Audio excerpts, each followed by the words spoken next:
আজকে ফেসবুকে দেখছেন হিরো আলম, বগুড়ার হিরো আলম টিকটকার, সে তার বউকে ডিভোর্স দিবে বলে কোরআন ধরে শপথ করছে। বলছে আমি আমার বউকে ডিভোর্স দেব, সে আমাকে না বলে অন্য ছেলের সাথে নাচানাচি করছে, চাপাচাপি করছে, বাড়ি গিয়ে মদ পান করছে। আরে যেই বউ মদ পান করবে, নাচ গান করবে, সেই বউকে আমি রাখবো কেন? আমার স্ত্রী থাকবে ঘরে, আমার স্ত্রী জবান দিয়া কালিমা জারি হবে, কোরআন তেলাওয়াত হবে, নামাজ পড়বে, তাসবিহ পড়বে, তাহলে আমার স্ত্রীর পেট থেকে আল্লাহওয়ালা সন্তান তৈরি হবে। আমার স্ত্রী যদি বেপরদা হয়, আমার সন্তান হয় তখন আইয়ুব বাচ্চু হবে। কথা বলে না। আমি হিরো আলম কোয়েল কাম জানাই, এমন সিদ্ধান্ত নিয়েছো ওয়েলকাম। তোমার স্ত্রী মত্তান করে, অন্য ছেলের সাথে নাচানাচি করে, তোমার কোনো অনুমতি নেয় না, বলবো তুমি ঠিক কথা বলছো, 10টা বিয়ে প্রয়োজন করো। এরপর কোনো স্ত্রী যদি নোংরা হয়, খারাপ চরিত্র হয়, সেই স্ত্রীকে ঘর থেকে বাহির করে দিতে হবে, ডিভোর্স দিতে হবে। এই অধিকার ইসলাম তোমাকে দিয়েছে। কথা বলেন না কেন? আপনারা জানেন হিরো আলমের বাবা মারা গেছে, মারা গেছে, বউ পাশে আসে না, এজন্য বান্দার মাথা গরম। আমি বলবো ভাই তোমার চরিত্র কিন্তু ভালো না, তুমিও পারে যাও মদ পান করো, হে করো সে করো, তোমার চরিত্র কিন্তু ভালো না। কামা তাদিন তুদান, যেমন কর্ম তেমন ফল ভোগ করতে হয়। কথা বলেন না কেন? তুমি আজকে কোরআন শরীফ নিয়ে শপথ করো, তুমি আল্লাহর নামে শপথ করতে পারো, কোরআন নিয়ে তুমি শপথ করতে পারো না। কারণ কোরআন তুমি কতটুকু মানো এটা জানা গেছে। তোমারও একাধিক স্ত্রী, তোমার বউয়েরও একাধিক স্বামী, এগুলা ইসলাম সাপোর্ট করে না। আর ইসলাম সবচেয়ে ঘৃণিত তালাক শব্দটাকে ইসলাম ব্যবহার করেছেন। তালাক যারা মুখ দিয়ে বলে, আল্লাহর আসমান জমিন ভারী হয়ে যায়। তালাক শব্দটা পৃথিবীতে সবচেয়ে ভারী বস্তু। তালাক বিষয়কে আল্লাহ পছন্দ করে না। এই জন্য হিরো আলমকে বলবো তুমিও ভালো হয়ে যাও, তার স্ত্রীকে বলবো তুমিও ভালো হয়ে যাও। আমি আমার এলাকার মা বোনদের বলবো, মা আপনারাও ভালো হয়ে যান, কারণ এখনো সময় আছে। দুনিয়াতে হায়াত পেয়েছেন, হায়াতের জিন্দেগিতে যদি তাওবা করতে পারেন, আল্লাহ রাব্বুল আলামিন আপনারা আমার জীবনের সব গুনাহগুলো মাফ করে দিবেন। কথা বলেন ঠিক কিনা? উমরের জামানা এক জেনাকার উমরের দরবারে গেছে। আমি কথাটা বলে শেষ করব। বলছে ওমর আমি পাপী, এমন পাপ করেছি জাহান্নাম ছাড়া কোনো উপায় দেখি না। কি পাপ করছো? বলে আপনাকে বলতে ভয় লাগে, কারণ কথার আগে আপনার তরবারি চলে। চলো নবীজির দরবারে যায়। নবীজির দরবারে নিয়ে গেছে। আমার নবীজি বলে, এই যুবক কেন আসছো বলো? বলে ইয়া রাসূলুল্লাহ আমি 22 বছর কাপনের কাপড় চুরি করছি। কিসের কাপড়? কাপনের কাপড় চুরি করেছি 22টা বছর। বলেন এই পাপ কি আল্লাহ আমার মাফ করবে? নবী কোনো কথা বলে না। যুবক চোখের পানি ছেড়ে বলে, পয়গম্বর মদিনার একটা সুন্দরী মেয়ে মারা গেল, আমি তার কাপনের কাপন চুরি করার জন্য ঢুকলাম। কবরের ভিতর ঢুইকা দেখি এত সুন্দর, তার মুখের কাপড় যখন সরাইলাম, এমন সুন্দর মেয়ে আমি দুনিয়াতে দেখি নাই। তার পুরা শরীর থেকে কাপড় খুলাইয়া আমি তার সাথে জেনা শুরু করে দিলাম। বলেন নাউজুবিল্লাহ। ইয়া রাসূলুল্লাহ আমি মরা লাশের সাথে জেনা করেছি, কাপনের কাপড় চুরি করেছি 22 বছর। বলেন এই পাপ কি আল্লাহ আমার মাফ করবে? নবীজি বলে দূর হ। যুবক চিৎকার করতেছেন, কান্না করতেছেন, দৌড়াইতেছেন। আল্লাহ আয়াত নাজিল করলেন সূরা ফুরকানের ৭০ নম্বর আয়াত। আল্লাহ বলেন ইল্লা মান তাবা ওয়া আমানা ওয়া আমিলা আমালান সালিহা ফাউলাইকা ইবাদদিলুল্লাহু সাইয়্যাতিহিম হাসানা ওয়া কানাল্লাহু গফুরুর রহিমা। আল্লাহ বলে যারা তাওবা করে, গুনাহ থেকে ফিরে আনে, ঈমান আনে, নেক আমল করে, ফাউলাইকা ইবাদদিলুল্লাহ বাবে ফাল থেকে এসেছে, সাইয়্যাতিহিম হাসানা গুনাহ ছেড়ে দিয়ে বান্দা উত্তম আমল করে, আমি আল্লাহর দিকে ফিরে আনে, ওয়া কানাল্লাহু গফুরুর রহিমা নিশ্চয় ক্ষমাশীল আমি আল্লাহ। আমি আল্লাহ বান্দা যত পাপ করে সব পাপগুলোকে আমি আল্লাহ মাফ করে দে। আল্লাহ বলে হাবিব যুবক রে আপনি বলেন আমি তোর কাপনের কাপড় চুরির গুনাহ মাফ করে দিয়েছি, লাশের সাথে জেনার গুনাহ মাফ করে দিয়েছি। একটি আমল, কয়টি আমল? সে বেশি বেশি পড়ছে আস্তাগফিরুল্লাহাল্লাযী ওয়া আতুবু ইলাইহি লা হাওলা ওয়ালা কুওয়াতা ইল্লা বিল্লাহ। নামাজ শেষে উঠতে বসতে এই তাসবিহ পড়বেন। যত পাহাড় পরিমাণ গুনাহ যদি করেন, আকাশের তারকার সমান যদি গুনাহগুলি করেন, গুনাহগুলো মাফ করে দিবেন কে? আল্লাহর হাবিব দৌড় দিয়ে বলে যুবক শুকর আদায় কর। শুকর আদায় কর, আল্লাহ তোমার লাশের সাথে জেনার গুনাহ মাফ করে দিছে। আরো আসতে বলেন সুবহানাল্লাহ। ও যুবক, তোমার কাপড়ের চুরির গুনাহ আল্লাহ মাফ করে দিছে। যুবক তখন চিৎকার করে ডাক দিয়ে বললেন, ইয়া আরহামুর রাহিমিন। আল্লাহ বলে, এটাও যারা বলে আমি আল্লাহ তার সব জীবনের চাওয়া পাওয়া কবুল করে নেই। জোরে বলে আল্লাহু আকবার। আরো জোরে বলেন আল্লাহু আকবার। কে কথা বলেন? আবার বলেন আল্লামাহুল বায়ান। তোমার এই মস্তিষ্ক, মগজ, মেধা দান কেউ করে নাই, দান করেছেন আমার আল্লাহ।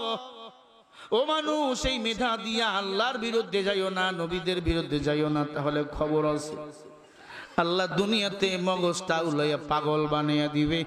এই জমিনে যদি আল্লাহ আল্লাহর বিরুদ্ধে কথা কও, ওই মেধা নিয়ে এই জমিনে টিকতে পারবা না।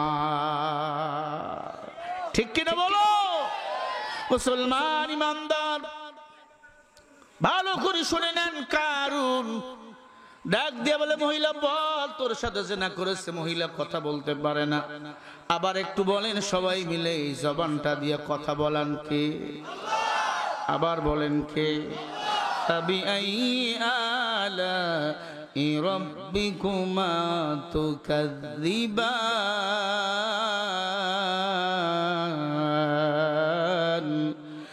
বাইনাহুমা বারযাখুন লা ইয়াবগিয়ান ফাবিআই আলাই রাব্বিকুমা তুকাযযিবান।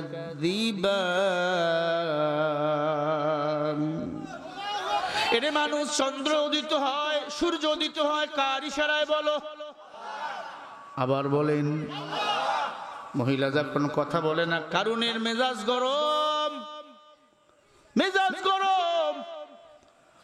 কারুন এবার ডাক দিয়া কয়, মুসা, ও এলাকার মানুষেরা ভালো করে শুনিয়া নাও, এই মহিলার সাথে মুসা নবী জিনা করেছে। আবার বলেন নাউজুবিল্লাহ।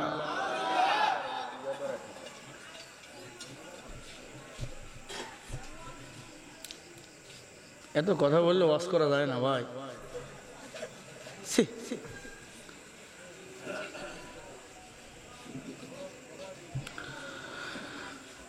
কারুন ডাক দিয়া বলে, মুসা মহিলার সাথে জিনা করেছে।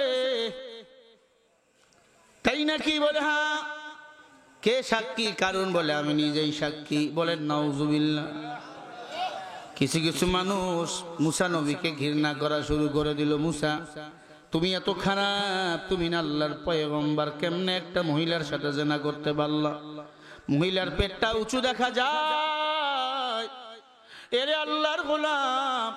কারুন এবার ডাক দিয়ে বলে, আমি নিজেই সাক্ষী দিলাম এই মহিলার সাথে জিনা করেছে। মহিলা তো কথা বলতে পারে না, মহিলা শুধু জিব্বা লড়াইয়া লড়াইয়া সাক্ষী দেয়। হ্যাঁ হ্যাঁ, কারণ যাই বলে তাই মুসা আমার সাথে জিনা করেছে। একটু জবাব দিয়ে বলেন, মুসা নবীকে আসলেই জিনা করেছে? মুসা নবীর অপরাধ কারুনকে বলেছে যাকাত দাও। এত সম্পদ, কারুনের স্বর্ণের গুডাউনের তালার চাবি উঠাবার জন্য ৭৭,০০০ শুধু উট লাগতো। কত সম্পদ ছিল কারুনের। আল্লাহ তাআলার বড় কারুনকে এই দুনিয়াতে বাঁচতে দেয় নাই। দেখেন কেমনে আল্লাহ তাআলা তাকে বিদায় করেছে। হে আল্লাহর গোলাম, মুসা নবী ডাক দিয়ে বলে, ও কারুন, আমি ওপেন চ্যালেঞ্জ করলাম, আমি মুসা জিনা করি নাই। আসলে মহিলার পেটে বাচ্চা কে দিয়েছে কেউ না জানলেও জানেন, কিন্তু একজন, তিনি আমার আল্লাহ। কুল লা ইয়ালামু মান ফিস সামাওয়াতি ওয়াল আরদিল গায়বা ইল্লাল্লাহ।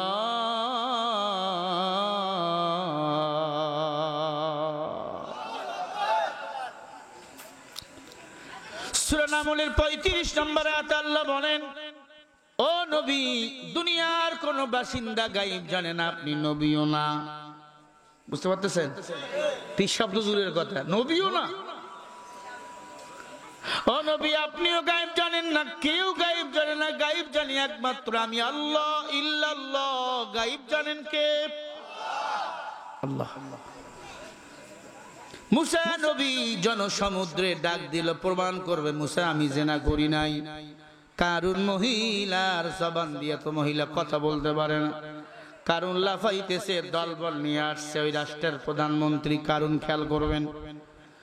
দলবল নিয়ে চলে আসছে, ডাক দিয়ে বলে আজকে মুসাকে আমি হত্যা করে ফেলবো। মুসা নবীর সাথে কেউ নাই, একজন আছেন, তিনি কে? সবাই বলেন না কেন? তিনি আমার আল্লাহ। আল্লাহ যদি কারো সাথে থাকে আর কারো দরকার আছে বলেন? আছে? কারুন ডাক দিয়ে কয় মুসা আমি বলে দিলাম এই মহিলার পেটের বাচ্চা তোমার। মুসা নবী ডাক দিয়া কয় না, পেটের বাচ্চা বলবে তার বাবাকে। আল্লাহু আকবার বলেন না। এ আল্লাহ পারে কি পারে না? দুধের বাচ্চার মুখ দিয়ে আল্লাহ কথা বাহির করছে। 4 জন দুধের বাচ্চা এই দুনিয়াতে কথা বলছেন। 1 নম্বরে ঈসা নবী, কথা কয় না। 2 নম্বরে ওই যে ইউসুফ নবীর দুধ ভাই, সে কথা বলছে। জুলাইখা যখন পিছন দিক থেকে জুব্বা টান দিয়া ধরছে, বিনিয়ামিন, সে কথা বলছে। বাদশারে বলছে, বাদশা আপনি কিন্তু বোকা। ও বাদশা আপনি তো বোকা। ইউসুফ যদি জিনা করতে যাইতো তাহলে জুব্বা সামনের দিকে ছিড়ত, জুব্বা ছিড়ছে পিছন দিকে, তার মানে জুলাইখা তাকে জোর করছে। আল্লাহু আকবার বলেন না। এরকম 4টা দুধের বাচ্চা কথা বলেছেন। ফেরাউনের এক দাসী ছিল, 7টা, তার একটা দুধের 2 বছরের বাচ্চা, সে কথা বলেছিল আর বলেছিল মা জীবন দিবা, ইসলাম ছাড়বা না। জোরে বলে আল্লাহু আকবার। মুসা নবী ডাক দিয়া বলে ফেরাউন আজ থেকে তুই খোদার খাইশ বিদায় করব, মূর্তি পূজা বিদায় করব। তুই জানিস না আমার সাথে আমার আল্লাহর শক্তি রয়েছে। কারণের মুখটা শুকে ধুলা হয়ে গেছে। অন্যায় যারা করে দেখবেন এরা চোরের মতো চালাচুলু করে, আসে না নাই? অন্যায়কারীরা, পাপীরা একদিন নয়তো একদিন এই দুনিয়াতে শাস্তি পায়। কারুন ডাক দিয়া বলে কেমনে প্রমাণ করবি এই বাচ্চার বাবা তুমি না? মুসা নবী ডাক দিয়া বলে আল্লাহ যদি চায় ওই পেটের বাচ্চা, ওই মহিলার পেটের বাচ্চা বলে দিবে তার বাবাকে। আল্লাহু আকবার জোরে বলেন। কারণ মুসার মাথা নষ্ট হয়েছে। ওর তো মাথা এমনি গরম, মুসা নবীর মাথা গরম ছিল বেশি। মাঝে মাঝে মাথার চুলগুলো পাগড়ি ভেদ করে দাঁড়ায় যেত। আল্লাহর সাথে মাঝে মাঝে তর্ক করত। আল্লাহকে বলতো আল্লাহ তুমি যদি আল্লাহ হইতা, তুমি যদি মুসা হইতা আর আমি যদি আল্লাহ হইতাম, তুমি আমার কাছে কি চাইতা? আল্লাহ কয় মুসা আমি চাইতাম 1 নম্বরে সুস্থতা আর হালাল খানা, কারণ সুস্থতা বড় নিয়ামত। মুসা নবী ডাক দিয়ে আল্লাহ তুমিও মুসা হইতে পারবা না, আমিও আল্লাহ হতে পারবো না। আল্লাহ তোমার কাছে আমি হালাল খানা চাইলাম আর সুস্থতা চাইলাম। খুব চালাক নবী, চালাক নবী। মুসা নবীকে আল্লাহ আমার যা আছে তোমার তা নাই। আল্লাহ গাই মুসা এখন কেন সময় দিছেন না?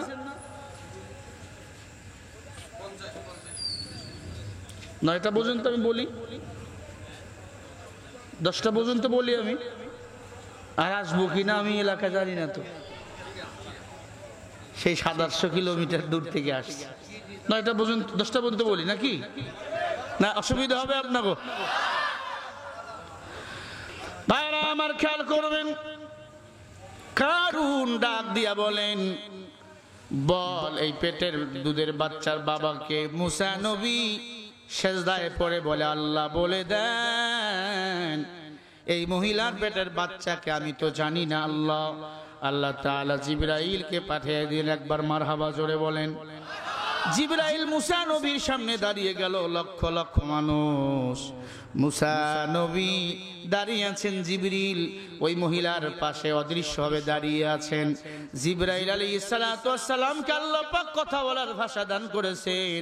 জিবরিল আমিন এবার মুসা নবীকে ইশারা করে বলে নবী আপনি শুধু শাহাদাত আঙ্গুল ইশারা করবেন, আল্লাহ রাব্বুল আলামিন ওই মহিলার পেটের বাচ্চার মুখ থেকে কথা বাইর করবে ইনশাআল্লাহ। আমি কি বলবো শেষ পর্যন্ত কি হলো? বলবো ইনশাআল্লাহ। কারা কারা শুনবেন একটু হাত তুলে দেখান। নারায়ে তাকবীর, নারায়ে তাকবীর।